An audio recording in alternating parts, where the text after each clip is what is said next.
Howdy folks, welcome to Shared Legacy Farms. It is April 14th and we are transplanting onions.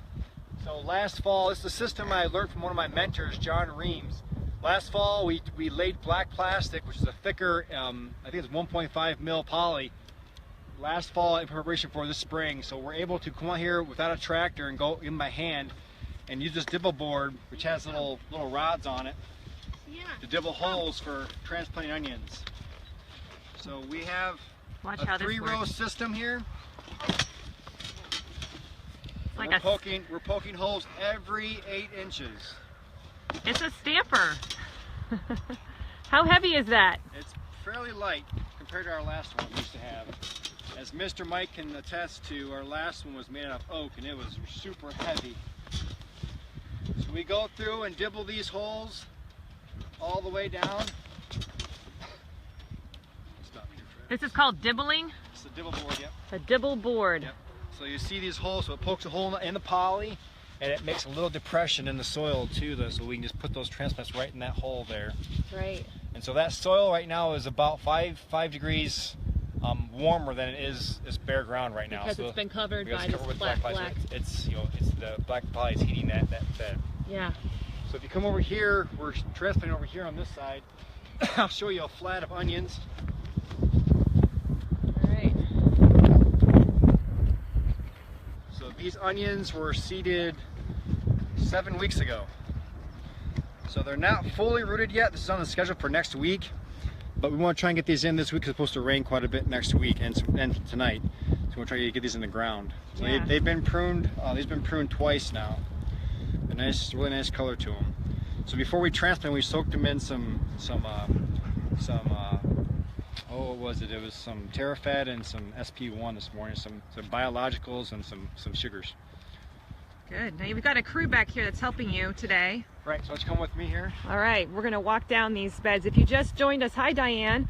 We're live right now out in the fields behind our barn. You can see our signature barn back there. And we're planting our onions. This is usually the first crop that goes in.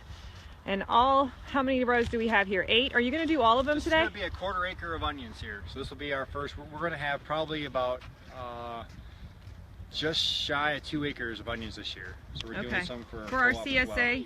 CSA and co-op. And co-op. Yep. Okay. So we also... the idea is then once we've got that hole open there, we open it a little bit with our fingers. And so these plants are a little bit delicate. They're not fully rooted. We're really gentle with them. So we'll take that transplant out of the tray like that. Open that hole a little bit with our finger and sort of press it down in that hole and squeeze it shut just a little bit. So we're not trying to put them too deep because onions don't want to be too deep in the soil. Right. But just deep enough where they're going to catch on the soil. Now, do you have to water these in later, or you're counting on the rain coming? The soil, the moisture underneath there, because that poly holds the moisture underneath there too. Oh. So just the right amount. So, but it is nice. We'll have rain on top of this, which will set them in really nice tonight. So it'll be perfect.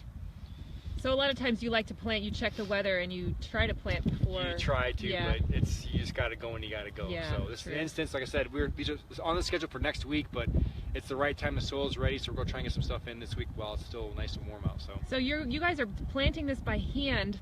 I was picturing you being on a machine. Right. So we do this because, I mean, if I take a tractor through here, it's still pretty wet between these rows, and we'll pack down the soil. So we try to you just do hand transplanting early in the spring because it keeps the soil from getting too packed down and water will sit. So yeah.